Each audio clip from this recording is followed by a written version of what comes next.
Do you guys remember just a few days ago I talked about the IBIS being total junk on this Fuji camera with the 12mm f2, and I suspected it was because the lens was like disabling it somehow. Well, we've changed it up. So now we are on the Fuji X-S10 with the 16-2.8.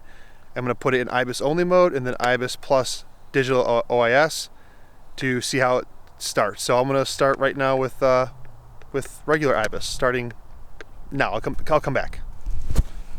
All right, so this is the IBIS only right now, 16 f2.8. I'm riding the shutter speed to keep the aperture at f2.8 because I want to see the depth of field, face tracking, continuous autofocus, just that kind of stuff. But this is what it looks like. So this is what 16mm looks like, handheld, holding it out, just regular IBIS. You guys remember in the last one though, the focusing like would hunt all the time, or it did stepping? I want to see how it does here on this.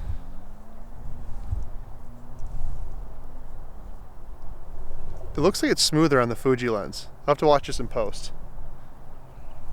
But it looks smoother. By the way, this is Eterna with Color Plus 2. All right, let's switch over to the IBIS Plus Digital OIS and see how that looks. All right, so this is now the Digital OIS Plus IBIS. I'm gonna do a little walking and talking. I want to talk about something though while I'm here. So I was thinking to myself about how bad YouTube is for photography. It's also good in a lot of ways. I'll get to that. But it's actually really bad because I think what it's created is a gear culture. For all of you guys who watch me, watch this, you're doing what I do. You research gear. And when you research gear, you end up comparing your stuff to other stuff. Like for example, most people will naturally want to maybe compare this camera to the Olympus. And the Olympus is a little better. So they start thinking, oh man, the Olympus stabilization is just that much better. And then so I think it causes gas. That's what I'm trying to get to.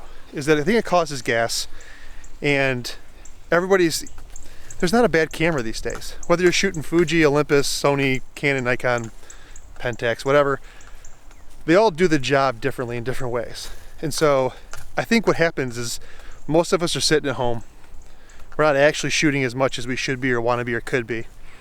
And we watch YouTube videos, and all of a sudden, before you know it, oh, that camera's got better color science, or that camera's got better stabilization, or better autofocus, or whatever. And it's constant switching of systems, which is exactly what happens to me. I just wonder like how negative an impact that's having on the photography community. I mean, I'm sure the brands love it.